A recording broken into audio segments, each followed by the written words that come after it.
وہی ایک حسن ہے لیکن نظر آتا ہے ہر شے میں، یہ شیریں بھی ہے گویا بیستوں بھی، کوکن بھی ہے، اجاڑا ہے تمیز ملت و آئین قوموں کو، میرے اہل وطن کے دل میں کچھ فکر وطن بھی ہے، سکوت آموز طول داستان درد ہے ورنہ، زباں بھی ہے ہمارے منہ میں اور تاب سخن بھی ہے۔ علامہ اقبال کہتے ہیں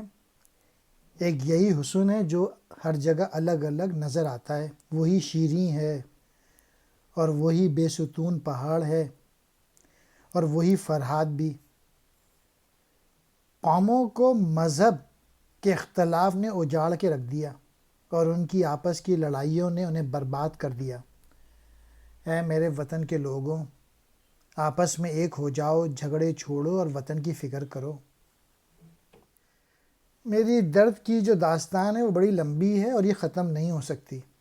اس لیے میں نے خاموشی اختیار کر لی ہے، اسی کو مناسب سمجھا، ورنہ میرے منہ میں زباں بھی ہے اور اس میں بات کرنے کی طاقت بھی۔